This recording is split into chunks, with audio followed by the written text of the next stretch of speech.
ka, Bongbong Marcos, mamatay ka na sanang hayop sa kaka-adik mo. Demonyo ka, binababoy mo ang taong bayan, binababoy mo lahat. Hindi ka marunong lumaban ng patas, palibasa, adik ka, yung asawa mong demonyo sa pinakademonyo. Yaan lahat. Ang ginagawa nyo, pagbabayaran nyo lahat.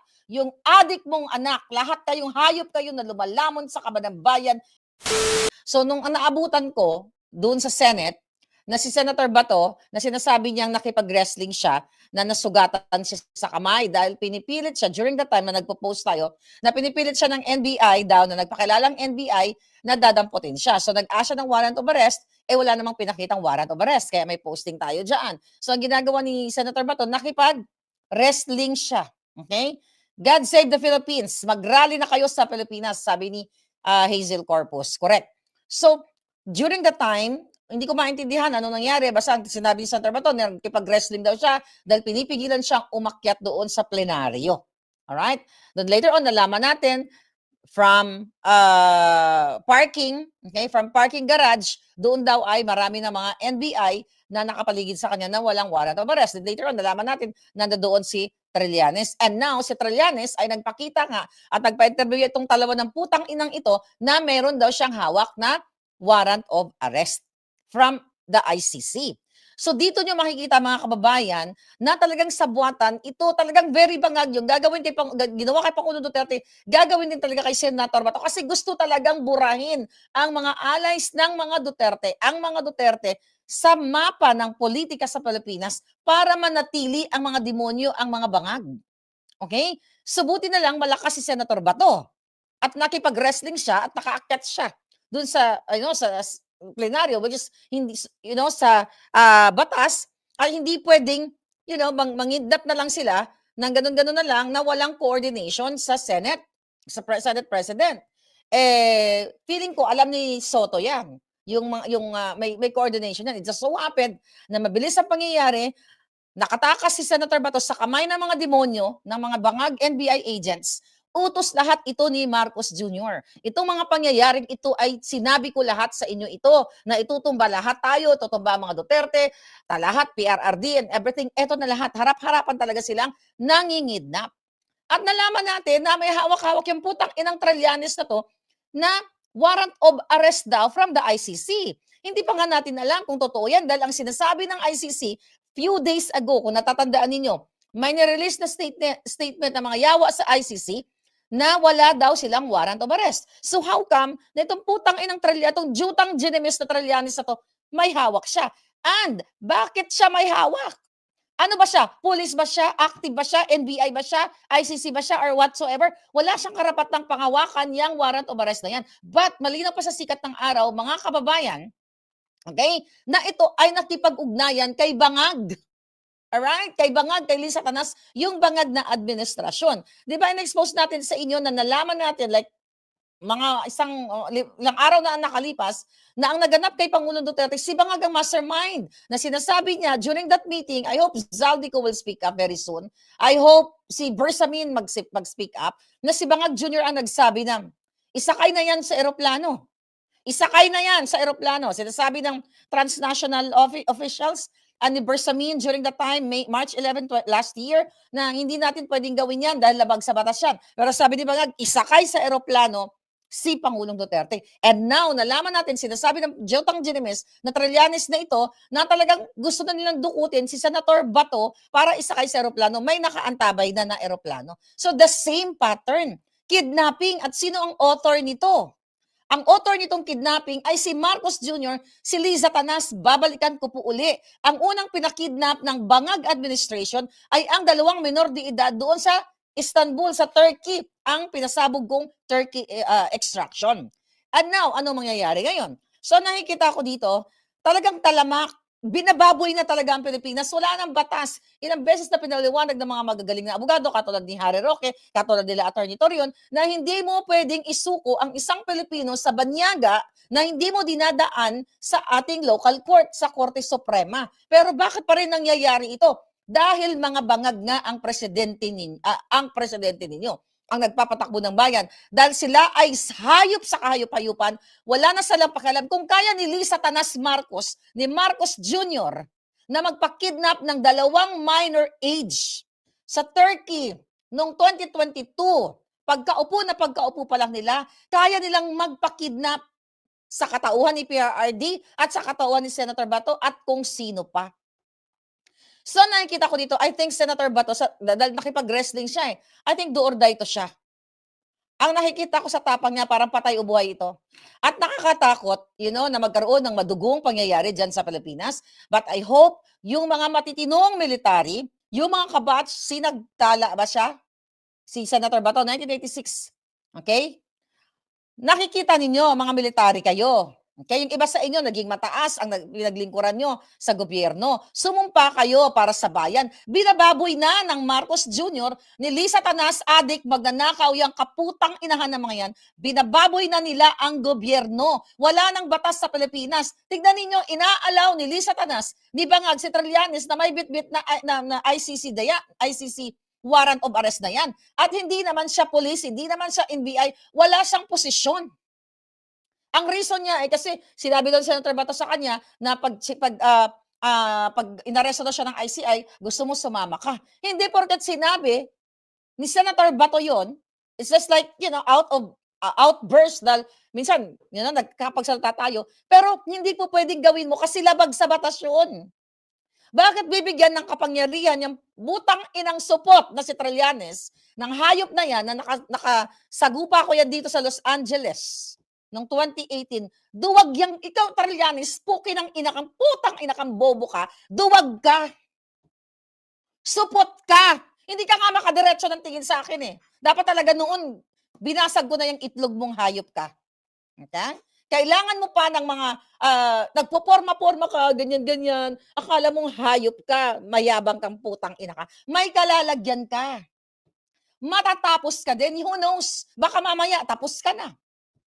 Kasi ako, sa nakikita ko, sa ginawa ni Senator Bato na hindi siya nagpa-restrain sa mga nagsabi na NBI without warrant of arrest. Diba? Yesterday, nag-announce si isa pang support, si John Vic, na wala pang warrant of arrest ang ICC, chuchu-chuchu. Pero maglalabas kami ng subpoena. Diba? Ang sabi niya. Ngayon, lahat ito magkakasabwat. Dahil yung mga Remulla na yan, magkapatid na yan, nakipagsabwatan sila nung kinidnap nila si PRRD. So ang gagawin nila, kay Senator Bato, kikidnapin nila dahil may nakaantabi na ng eroplano. Kanino naman kaya eroplano ang inantay nila? Kaya ako naman, sa assessment ko, sa ginawa ni Senator Bato kanina, nagsugat-sugat siya yung kamay niya dun sa parking dahil nagpupumiglas siya dahil ayaw siyang paakyatin. Sa plenaryo, I'm afraid na magkaroon ng madugong labanan. Kasi kung ako siguro, nakikidnapin ako, it's either ikaw o ako. You know what I mean? Alam kong kikidnapin ako, wala akong kalaban-laban. Isakay ako sa eroplano, bago mo ako maisakay sa eroplano, it's either ikaw ang tatapusin ko o ako ang matatapos. Ganun lang yun. It just so happens si PRRD ay senior, old age, frail, mahina na, kaya hindi nakalaban si PRRD sa kanila. You know what I mean? At nakita ni PRRD yung struggle ni Miss Hanelet, ni Kitty during the time ng mga lawyers ng panggigipit. Kaya si PRRD nagpaubaya na lang. Wala siyang energy. Hindi siya katulad ni Senator Bato. Ako ang nakikita ko dito, baka ito ang maging hudyat, whether good or bad. Baka matapos na si Bangag. Kasi, syempre, yung mga military na mga kasama ni Senator Bato na naglingkod sa bayan in the past, nakikita nyo naman yan, mga sir, mga ma'am. Papayagan nyo na lang ba na broad daylight na sa pamamagitan ni Trillanes na dati ring militaring ulol na pinaka-bitter, pinaka-gago sa lahat ng gago sa mundong ito, kasama na si Bangag, ay gagamitin ang pang-aabuso sa kapangyarihan ng batas na mag-aaktong taga-ICC at siya ang may bitbit. Kaya yung mga putang inang sa ICC, dapat managot talaga sila dahil sila ay nakipagsabwatan kay Marcos Jr. para kidnapin si Bangag. Ito, may post pa na si Attorney Torion, abogado, isa sa mga abogado ni Senator Bato. Pilipinas, meron kaming intelligence report na natanggap na may naka-standby daw na aircraft para dukutin na si Senator Bato de la Rosa. Huwag naman sana, idaan siya dapat sa proseso ng ating bansa. Dapat masunod pa rin ang 1987 Constitution natin at mga batas. Sabi pa niya 23 minutes ago, why would a Filipino civilian, exactly my point, have a copy an ICC warrant of arrest? Tapos siya na mudakop of incumbent senator nang lupad na mga balaod sa Pilipinas. Okay? Lumipad na ang batas, tama ba? Balaod is the Constitution, di ba? So nakita ninyo, harap-harapan ng binababoy kayo. Kung si Senator Bato, si Pangulong Duterte, ay harap-harapang kinikidnap, pinapakidnap sa utos ni Marcos Jr., sa utos ni Liza Tanas, dahil takot na takot sila sa 2028 election. Sabi nga, baka walang magaganap na 2028 election. Kaya kayong mga nagmamahal sa taong bayan na naaapektuhan sa pambababoy ng bangag administration, you have to get out. Lumabas kayo ng bahay ninyo at kayo ay manindigan, ipakita ninyo na hindi nyo papayagan na ang isang Pilipino ay kikidnapin na naman nila. Di ba? Ito yon, ganito kababoy si Liza Tanas Marcos. Ako nga, 4 na kaso dito, ginastosan nila ng multi-million pesos. Galing yan sa pera ng bayan ni Liza Tanas, ang putang inang yan, para ako ay kasuhan. Dahil inamin mismo, okay, nang unang nagkaso sa akin na inutusan siya ni Liza Tanas na siya ay kasuhan ako at si Liza Tanas magbabayad dahil wala namang capacity yung nagkakaso sa akin. Then pangalawa na nagkaso sa akin, umamin din, okay, na si Langka at si Liza Tanas ang nag-utos para ako ay kasuhan. Ako to ha, hindi ako senador. Wala akong power. Diba? Wala akong power, boses lang. How much more si Senator Bato, si Inday Sara, mga Duterte, ang lahat ng mga kalyado dyan sa Pilipinas dahil sila ay threat, di ba, sa darating na eleksyon. O threat sila sa pananatili ng mga bangag. So, eto ngayon, mga kababayan, sabi nga ni Nicole Onista, ngayon na, okay, tama na, wag na nating hayaan ang isang Pilipino na dalhin muli sa ICC ang isang Senator Bato. Exactly. Nakita ninyo? So, hindi natin papayagan na mangingidnap sila ulit. So, nakikita ko, naka-total lockdown na lang. Parang binaba na yung grill, ba tawag doon? Yung bakal doon sa parang gate. Ano, basta whatever, anong tawag dyan. Na trangkahan ba? Trangka doon sa Senado na hindi pwedeng papasukin, ang kahit sino man na gustong magdampot kay Senator Bato. So kung ako kay Senator Bato, dalawa lang. Ako to ha, kung nasa posisyon ako ni Senator Bato, gagawin ko, uutusan ko yung aking mga abogado na gawin ng paraan na idulog sa Supreme Court hangga't walang desisyon ng Korte Suprema na na siya ay hindi dapat hindi siya dapat makidnap ng ICC, hindi ako lalabas sa Senado. Hindi ako lalabas. Ang dami mo namang kaibigan, Senator Bato, marami ka namang supporters, magpadala ka na lang dyan ng pagkain. So, ako dalawa lang. Or, ilalabas yung tapang ko, do or die sa labas kami. Hamunin ko si Trillanes. Total, binababoy niya ako, ilabas mo. Di ba? Dito tayo, mag-sparring tayong dalawa. Dalawa lang yan. It's either you stay or makipaggurguran ka. Dalawa lang ang nakikita ko. But, today, historically, nakita natin na matapang si Senator Bato. Hindi natin nakita yung actual, pero the fact na nakaligtas siya sa kamay ng pagkuyog sa kanya doon, hindi lang natin ma-visualize dahil hindi pa niya nakikwento kung ilang tao ba ang yumakap sa kanya, humarang sa kanya para, ano tawag dito? Para siya ay kidnapin, di ba? We don't know yet. But, sinabi ni Trillanes, tinanong siya ng reporter, sabi kay Trillanes, nandoon ka ba nung nire-restrain si Bato? Ang sabi niya, wala, nagsinungaling. Pero sabi ni Senator Bato, nakita niya si Trillanes. Ang sabi ni Trillanes, kung nandoon na siya, ginapos na daw niya. Nakita niyo yung mga testamento, ay mga statement ni Trillanes, kung nandoon na daw siya, ginapos na daw niya. Labag yan sa batas na manggagapos ka. Ilan kaya ang ginapos ni Trillanes? O behind the scene, ilan kaya ang pinatay ni Trillanes nung siya ay nasa military, nung siya ay senador, nung siya ay posisyon? Kasi broad daylight sa media, sinabi niya na kung nandoon daw siya, igagapos na si Senator Bato. Kung ako sasabihan mo, kung ako si Senator Bato, igagapos mo ako, it's either ikaw ang mamatay o ako ang mamatay ngayong moment na to. Ganun lang yun. Kaya mananagot 'tong mga putang inang 'to, mananagot sila sa batas. Bakit daw tinulungan ng Senate Security, sabi ni Velin, isang tanong yan doon. Nakipagsabuatan nga, 'di ba? Kasi during that time, hindi nila alam na mai-impeach si Soto.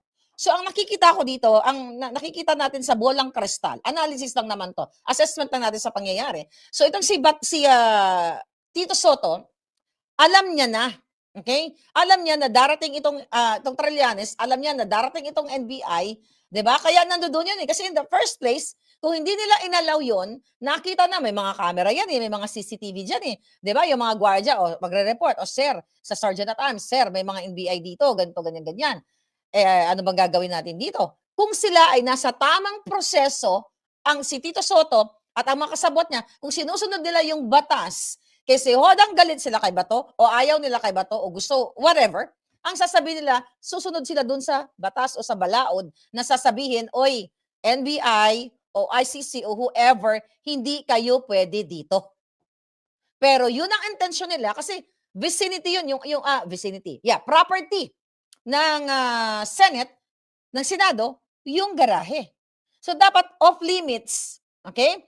Off limits yan off limits na yung mga bangag, NBI bangag agents o bangag NBI agents, off limits sila dyan. So, ang nakikita natin, nakipagsabuatan yung Sergeant at Arms na makapasok. Kaya nga sabi ni Senator Bato, Sir, sabi niya, si Soto, yung ina-address niya, o si Cayetano na ba yun, na kung ako ang Sergeant at Arms, at ikaw ay gusto nilang kunyari, dukutin or saktan or something, hindi ko papayagan na sila ay mapasok ka dito. O mapasok ka or masaktan ka or, ay poprotektahan kita. Yun ang tamang punto ni Senator Bato. Bakit inalaw ng Sergeant at Arms na makapasok sa loob ng Senado? Well, malinaw pa sa sikat ng araw na nagsabuatan si Soto, si Sergeant at Arms at itong NBI at saka si Trillanes. Kaya nga, good thing, maludo ako sa iyo ngayon, Senator Bato. Dahil sa ginawa mo, na nirisk mo na ngayon dahil pwede ka naman magtago. But I know kung bakit siya.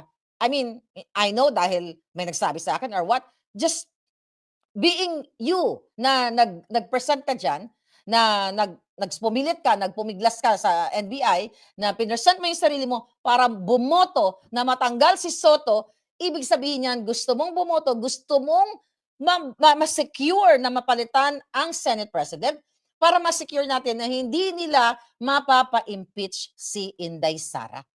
13 votes. Okay?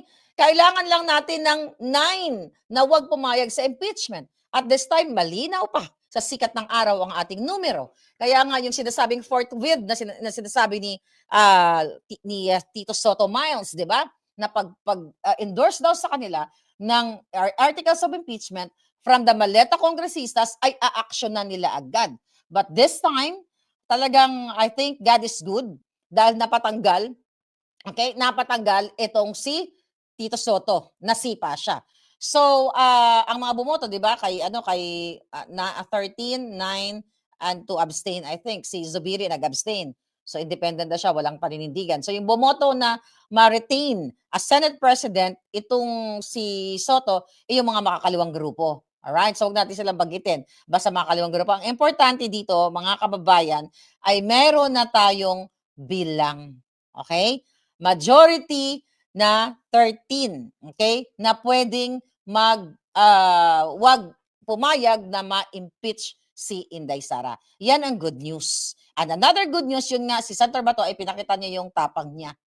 Kaya nga, sabi ko nga sana yung kanyang mga kabatch dyan sa Sinagtala, manindigan kayo. Not only for Senator Bato, pero para sa bayan, para sa konstitusyon na binababoy na ng boto mesa, ng kawatan, ng kidnapper, ng adik na si Marcos Jr.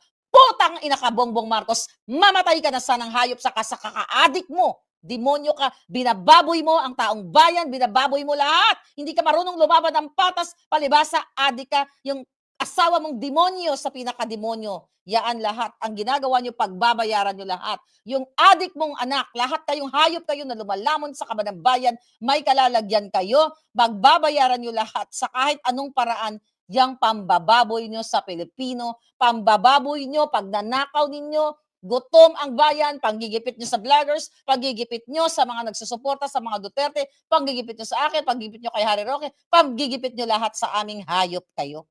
Magbabayad kayong lahat.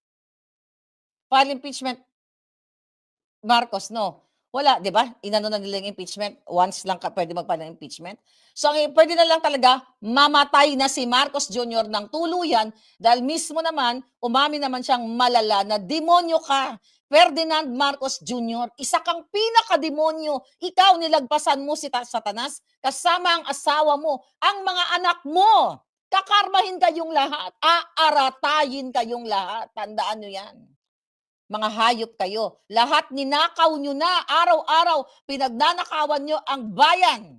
Ako, 2022 pa lang, nag-aklas na, inilabas ko na ang kababuyan ng Bangag Junior. Kaya yung kaputahang expose ng ano nila? Channel nila? Ano ba sinabi ko kanina? Patay Gutom. Okay, Patay Gutom, Maharlika not Maharlika. Patay Gutom, Maleta Network. Okay? Patay Gutom, Maleta Network. Yung mga pasabog mo. Okay? Mga pasabog nyo, isang kadyotahan. Okay? Yan papag-uusapan natin. Hindi ko pinanood. Okay? Pinorward ko lang. Actually, pinanood ko lang yung tinignan ko may pasabog. Yung mga pinalabas ninyo na sinasabi ninyo about the Romualdez na takot kayo worth 350 million. Mga ulul. Lahat kayo na nag-isip niyan. Isang kabobohan dahil yung binabasa ng host ninyong gagagaga na nag-iyak-iyak na nahuli si Mabanta sa mga drama-drama ninyo. Alright? Lahat yon halos in-expose ko, in-expose ni Barzaga, in-expose ni Ungab, in-expose ni PRRD, in-expose ni Vic Rodriguez, in-expose ni Leviste, in-expose naming lahat. Putang ina nyo, gamitin nyo naman yung utak nyo, hindi kayo nagbabasa. Yang hero-hero na yang ang arte-arte, patay gutom kayo. And you know what kung bakit kayo patay gutom? 600,000, nag-700,000 yata sila ng followers sa panggagago nila dahil sa mga Duterte supporters. Pati yan follow ni mga ulol na yan. Bakit kayo patay gutom? Hindi naman kayo makakalamon dyan sa 600,000 followers na yan. Yung ganyang klase ng vlogging, hindi kayo, kung maghati-hati kayo sa kita ng Facebook, hindi kayo mabubuhay. So patay gutom kayo kasi you ask money. Kasi si Mabanta, 'di ba? Naghingi ng pera 'yan sa 'yun kasi ang trabaho niya eh. Drama-drama, i-promote ka, babayaran mo yung serbisyo niya, ganyan-ganyan. 12 million, excuse me, sikat ka ba? Sumikat ka lang ngayon dahil sa extortion mo. 'Di ba? Tangina ninyo, mga patay gutom yan, follow na yung patay gutom network na yan. Dahil ginago lang kayo. Sabi nga ng mga nag-comment dito, Miss Marlica, yung 1 hour and 30 minutes ko sinayang. Oh, kaya nga sinayang na hindi na raw maibabalik. Anong ba AI yung mga sabi nga ni Maui, maganda yung pagkaano ni Maui na magastos daw yung bibili ka ng credits ng AI, ganyan-ganyan. I don't know, I don't do AI na ganyan ano tawag diyan, intense. 'Di ba? Hindi ko nga alam kung ano mga program ang pwede kong gamitin dahil unang-una wala akong tiyaga sa ganyan-ganyan. So ganun pa man, yung in-expose nila, it's not it's sabi pasabog, ano yun? Watusi or baka singa nga lang, sipon nga lang eh. Wala. Kasi yung mga in-expose nila, sabi ko, it's like new style presentation, but it is a cinematic vlog. The drama, yung boses parang i-modulate, na parang akala mo matalino, pero binabasa. Isang kaputang inahan yon, mga gago. Diba? Ngayon, naka-gain sila ng views. Then after that, i-unfollow nyo na kasi binababoy kayo. Ginagamit lang ang mga supporters ni Pangulong Duterte. Okay, nila Inday Sara para maka-gain kayo ng views. Inang pa-English, nagbabasa. Mag-deliver ka ng straight English, walang ano. Sige nga, tapos alamin mo lahat yung ano na yan. Yung 90 minutes na pinresent mo kung magaling ka. It's not even pasabog. It's kadyotahang kasinungalingan na pasabog, wala namang pasabog. Si Romualdez lang ang tinira ninyo. Si Romualdez, matagal ko nang tinira. Magsimula sa Okada, bribery, yung mga maleta na yan, ako ang unang nagpasabog niyan. Kaya nga ako nakasuhan eh. Buti na lang, dismiss na. Good, right? So yung mga kaputang ina nyo, may pasabog kayo, binayaran ko 350 million, ulul, very Liza Tanas, very bangag yung strategy na yan. Sabi nga na nag-comment, syempre hindi naman magsasalta si Franco sa tita Liza niya tsaka sa tito Bongbong niya. Uy, Franco, Balita ko nagbago ka na. Nagpa-rehab ka na. Oh, bakit ganyan pa rin ang tema mo? Sayang yung anak mo, mag-straight ka ng buhay. Kung gusto mong kumita ng pera sa maayos na paraan. O ngayon, tignan mo, extortion. Drama-drama. Ang question ko nga dyan, eto, diversion? Pero iniisip ko kasi, parang I don't think na kung ako si Franco, hindi ako magpapahuli, susuot ng dilaw, magpapakulong dahil inutusan lang ako ni Lisa Tanas at ni Marcos Jr. na ito, magganito ka, kunyari, tirahin natin si Romualdez, ganito, ganyan, i-compile nyo lahat ng mga lumang balita, kaputang inahan yan. Pero pwede, if the price is right. Di ba? Pwedeng ganun. Okay, pwedeng ganun. But again, the issue dito ngayon ay itong impeachment ni Inday Sara, pero nakakita tayo ng silver lining dahil nga sa pag-change of leadership, which is Cayetano now. Ngayon, anong gagawin natin dito? Sabi nga ng iba dyan, dapat mag-people power. Alam mo, dapat hindi na umabot ng 2028 si Bangag. Alam niyo kung bakit? Hindi yan sila titigil. Kung si Senator Bato kaya nila ngayon papakidnap si PRRD, si Inday Sara baka ipapatay nila. Harap-harapan. Kasi nga, kung patay na si Inday, ano pag gagawin nila? Gagawa na sila ng optics, pagtatakpan nila. So kayo, sa mga nagmamahal kay Inday Sara, you have to do something. Kailangan matanggal na ang mga adik, ang tunay na magnanakaw, ang tunay na kidnapper. Si Lisa Marcos at si Bangag Jr., ulit-ulitin ko, ay nangidnap ng 2 bata sa Turkey. Okay? Bakit nila kinidnap? Dahil inutusan sila ng kanilang ka-business partner. Right? Naalala niyo yung istoryang iyon? Nagpagawa sila ng original passport actually, na ginawa mismo dyan sa DFA, nakipagsabuatan, si Teddy Boy Locsin Jr., kaya naging successful sila na gumawa ng peking passport ng 2 bata para pagdating ng ama doon, si Francis Lloyd Tichua, sa Turkey, ready na nilang kidnapin ang bata. Pero ang original passport ng 2 batang yon ay nasa nanay, which is si Sheena, in-expose ko yan. Hindi naman pwede 2 passport. So, para maintindihan nyo, which is 2023 ko pa binlag yun, kung gaano ka-eksperto sa kidnapping ang Bangag Jr. na ito, yung bata na sinasabi ko, malaki na ngayon at ongoing ang kaso, yung kanilang kaso sa Belgium now. Ang passport nasa nanay. Dahil ka-business partner sa mga flood control, yan, dapat imbestigan dahil Inday Sara, yung Francis Lloyd Tichua na yan, pag ikaw naging presidente, nagmamalaki yan na meron na daw siyang, ayan, sumbong ko nga dito ngayon. Okay? Meron na daw siyang inaatasan na tumutulay na kay Inday Sara. Okay? According sa ating source, may inaatasan na siya na tumutulay din sa mga Duterte para pag nag-change of government, change of administration, nakadikit pa rin ito si Francis Lloyd Tichua. Pero Francis Lloyd Tichua, hindi kita titigilan hanggat hindi ka na i-expose sa next na administration. At mismo, okay, sigurado ko na yung ex mo, okay, na pinahirapan mo na si Sheena, sigurado akong, tutuluyan ka rin yan. Ngayon, hawak nyo ang beat. Okay, hawak nyo ang maleta. Dahil si Bangag ang nandiyan si Lisa Tanas, pero hindi yan forever, pwedeng bumaliktad. Okay? Kaya mabalik tayo dito sa kidnapping na ito. Kung mahal nyo ang bayan ninyo, kayong mga military, kayong mga nagpapatupad ng batas, nakikita ninyo ang pambababoy ni Lisa Marcos, ni Marcos Jr., sa inyong bayan, ang pangingidnap sa katauhan ni Trillanes at pakipagsabuatan ng ICC, dapat ngayon na ang inyong pagsasalita, ang inyong pagsalita na nadidismaya na kayo sa Bangag administration. Dahil ang people power, sabi nga nang nag-comment, at lagi nating naririnig, ay demokrasya yan. Karapatan ng taong bayan na mag-people power para mapalitan ang isang adik, isang bangag na presidente. Dinivert lang tayo, di ba? May petition yan sa Supreme Court na binibigyan si Bangag na within 10 days, siya ay sumagot sa pinipetisyon na dapat siya ay mag-hair follicle test at makita ng taong bayan kung siya ba ay mamamatay na or mamamatay na. Right? So, dapat walang ibang choice, di ba? Mamamatay na or dapat mamamatay na. Excuse me. So yan yon mga kababayan. Kaya nga, ang laban natin ngayon, tignan natin kung may bago Ano sabi ni Tignan natin.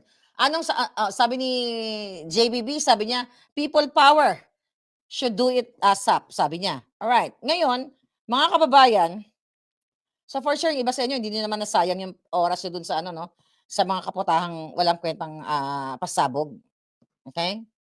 So ang kailangan nating malaman, yung bang, ICC na sinasabi ni Trillanes na hawak niya na ifinorward sa kanya ng ICC. Ito alam mo na warrant of arrest kay Senator Bato, ito ba ay gawa sa Recto?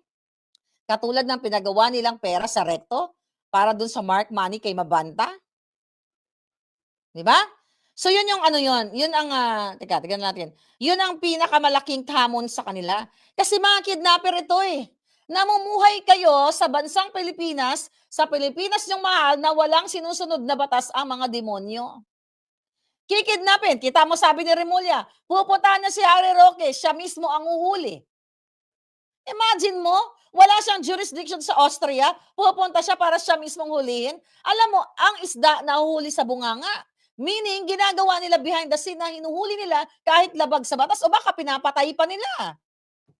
'Di ba? Anong sabi nila kay Zaldico? Hindi nila titigilan. Kung meron na si Zaldico na asylum na rin, gusto pa rin nila hulihin. Gusto nila, meron pa kasi sinabi si ano bala, si ano si what? Si Pukido, okay? Ito si John Wick bago ngayong araw. Sabi niya, kung kailangan daw niyang lumuhod sa Interpol para mabigyan ng red notice si Zaldico, gagawin niya. Bakit ka luluhod? It's like saying kung luhod lang, 'di ba? Ano tawag dito? Ano tawag diyan? Figure of speech. Kung kailangan daw niyang lumuhod. Pero it's like literal. So kung kaya ni John Wick nakasabwat din sa pangingidnap kay PRRD, magkakasabwat yan sila dito. Kung kaya niyang lumuhod, bakit ka luluhod kung pwede ka naman magbayad ng maleta na kukunin mo sa kaba ng bayan? Right? So, ibig sabihin, desperado silang kunin si Zaldico. Dahil si Zaldico, ang pinakamalupit na eyewitness, okay, na star witness, state witness, na nagsabi na ang mastermind sa pagnanakaw ng pera ng bayan ay si Marcos Jr., si Lisa Tanas, si Sandro Marcos, si Pangandaman, si Bersamin, at lahat ng kasabwat nila. Kaya gusto nilang makuha si Zaldico. It's either, gusto nilang mauwi, baka patayin na nila si Zaldico sa Pilipinas dahil sinasabi naman ni Zaldico yan. Kaya ayaw niyang umuwi kasi papatayin siya. Yan ang katotohanan, mga kababayan. Now what? Tingnan lang natin to. Ano to mga bagong ano? Tingnan mo, pati pala yung si Matibag, dumating sa pumunta sa Senate. Ayan, oh. Ayan. Nasa Senate pa lang gago, Pero hindi siya, sabi to, NBI Director Matibag arrives at the Senate but was not allowed to enter. Dapat lang! Senator Bato, wag kang aalis dyan. Pero pag pinilit ka nila, it's your call. Pag pinilit ka nila, wag mong hahayaang makidnap ka. You stay there, marami nagmamahal sa'yo, pumunta kayo dyan, yung mga nagmamahal sa mga Duterte, not only kay Senator Bato. Ako, sabi ko sa'yo, may mga nagsasalta ako, nagkukomento ako, kritiko ako, kahit sino, Duterte ka man, na senador or what, pero para ako sa tama. Hindi ako papayag na, di ba, naalala nyo yan, nagsasagutan kami ni Senator Bato during the Pulburon hearing. Tiyatong ko pa nga siya noon. Senator Bato, bayad ka ba ni Lisa Tanas? Kasi nga, dismayado ako na gusto ko ipatawag nila si Lisa Tanas at si Bangag during that PIDEA leaks hearing. Yun yung emotion ko at yun yung assessment ko during the time. Di ba? But it's not, hindi ibig sabihin na ako ay galit na galit kay Bato. Ang inaano ko lang yung moment na yun na kailangan sanang nandoon si Lisa Tanas at si Bangag na sila ay pulboronic addict, di ba? Yung expose ni Morales. Tignan mo, sinabi ni Amy Marcos na addict talaga si Bangag. So yun yung kinagagalit ko. But this time, hindi ko siya kalaban. Ang sa atin lang, nasa tama tayo. Hindi porket magkakaalyansa tayo, ay may mali yung isang senador na sinusuportahan natin, tatango-tango tayo. Hindi po pwede yun kay Maharlika. But ganun pa man, ito, sabi ng former Senator Trillanes Supot, says the ICC warrant of arrest against De La Rosa was issued in November 2025 and was transmitted to the Philippine Center of Transnational Crime today after De La Rosa surfaced. See? Kung totoo itong sinasabi niya, sinungaling si Remulla, si John Wick, sinungaling silang lahat. Bakit kailangan nilang magsinungaling? Tapos yung nag-release ng statement, I don't know kung sinong yawa na yon na from the ICC na kinonfirm niya na wala pa daw warrant of arrest from the ICC. Yan, isa yan sa mga grounds na dapat talaga yung ICC na yan, putang inang yan, ipasara na yung mga hayop na yan. Oh, anong sabi dito?